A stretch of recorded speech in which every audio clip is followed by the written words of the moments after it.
আসসালামু আলাইকুম ভিউয়ার্স, নতুন আর একটি ব্লগ ভিডিওতে সবাইকে স্বাগতম।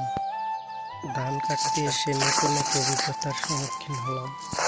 ধান গাছের উপর এতগুলো সুন্দর সুন্দর ডিম দেখে আমি অবাক। ডিমগুলো দেখতে অনেকটাই দেশি মুরগির ডিমের মতো, তবে এর ডিমের গায়ে লাল লাল ছিটে আছে। এগুলো কিসের ডিম কারো জানা থাকলে কমেন্টে বলে যাবেন। আমি প্রথমে ভাবছিলাম এগুলা সাপের ডিম, কিন্তু সাপ তো ধান গাছের উপর এত সুন্দর বাসা বানাতে পারবে না, আর সাপের ডিমও এত বড় হবে না। তবে এগুলো কোনো পাখির ডিমই হবে।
ডিমগুলো দেখে ছোটবেলায় পড়ছিলাম এমন একটা গল্পের কথা মনে পড়ে যায়।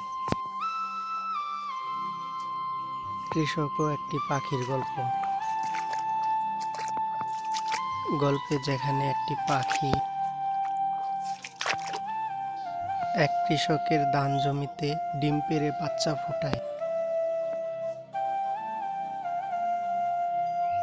পাখির ছানাগুলো ধীরে ধীরে বড় হতে থাকে।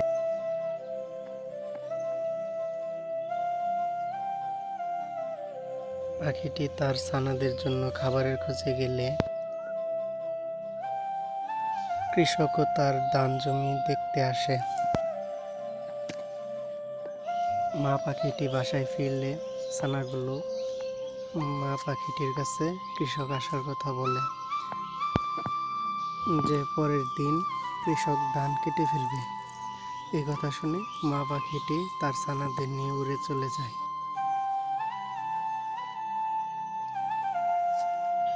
তো গল্পটা পুরোপুরি মনে নেই, যতটুকু মনে পড়ছিল বললাম আর কি।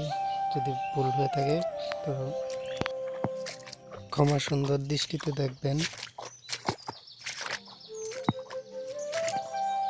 তো গল্পের সাথে বাস্তবের পাখিটা একটু ভুল করে ফেলছে, এই জন্য গল্পটি বলা।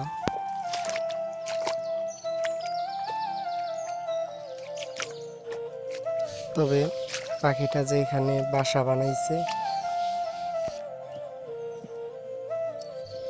সেখানে ধান না কেটে রেখে দিয়েছি।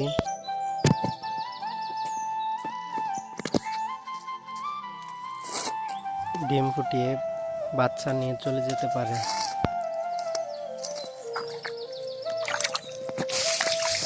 তবে সেটা আর হলো না।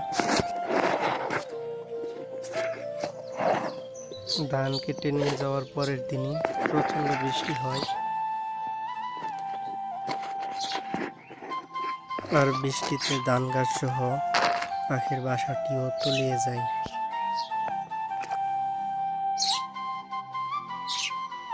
আসছিলাম খেতে ধান কাটার জন্য। সকাল সকাল ধান কাটতে বেশ ভালোই লাগছিল। রাস্তার পর থেকে সূর্য মনে হচ্ছে মাথার উপরে চলে আসছে। প্রচন্ড তাপমাত্রা।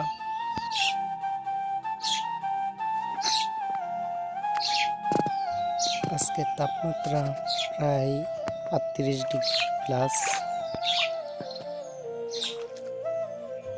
এই গরমের মধ্যে ধান কাটতেও মন চাইতেছে না, তারপরেও করা লাগে। অল্প বৃষ্টি হলে এখানে ধান গাছগুলা সব তলিয়ে যাবে, তখন একদম তোলা আর কিছুদিন পরে কাটলে ধানটা আরেকটু সুন্দর হতো। এখন কিছু করার নাই, বৃষ্টি হলেই আর ধানও গড়ে তোলা সম্ভব হবে না, তার কারণে কেটে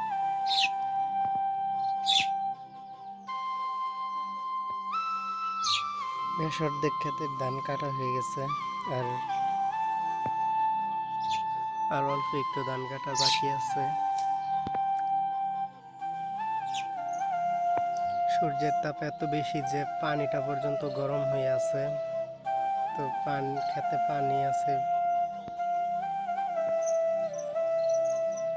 খেতে পানি দেখে কামলারাও কাজ করতে চায় না, যার কারণে আমরা দুই ভাই চলে আসছি ধান কাটার জন্য।